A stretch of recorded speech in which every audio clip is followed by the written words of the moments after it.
మంగళగిరిలో అధికార వైఎస్ఆర్ కాంగ్రెస్ పార్టీకి భారీ షాక్ తగిలింది. వైఎస్ఆర్ కాంగ్రెస్ పార్టీకి చెందిన కీలక నేతలు ఈరోజు యువనేత నారా లోకేష్ సమక్షంలో తెలుగుదేశం పార్టీలో చేరారు. తెలుగుదేశం పార్టీ జాతీయ ప్రధాన కార్యదర్శి నారా లోకేష్ తన పాదయాత్రతో రాష్ట్రంలో ప్రజా చైతన్యాన్ని సృష్టించడంతో స్థానికంగా మంగళగిరి నియోజకవర్గంలోనూ వైకాపాలో ప్రకంపనలు సృష్టిస్తున్నాయి.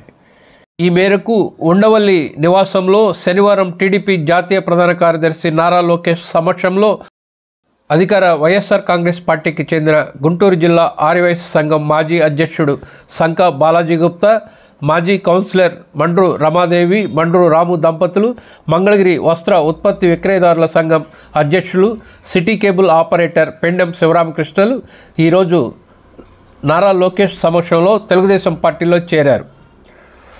వీరికి టీడీపీ కండువాలు కప్పి నారా లోకేష్ సాదరంగా స్వాగతించారు.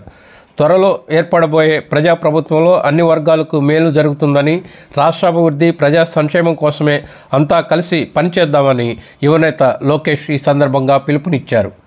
ఈ కార్యక్రమంలో మంగళగిరి నియోజకవర్గ తెలుగుదేశం పార్టీ వ్యవహారాల సమన్వయకర్త నందం అబద్దయ్య, పట్టణ పార్టీ అధ్యక్షుడు దామర్ల రాజు, మండల పార్టీ అధ్యక్షుడు తోట పార్థసారథి, టీడీపీ మైనార్టీ సెల్ రాష్ట్ర కార్యదర్శి Abdul Majeed, Narasimha goldsmith welfare society అధ్యక్షుడు గుంటి నాగరాజు తదితరులు ఉన్నారు.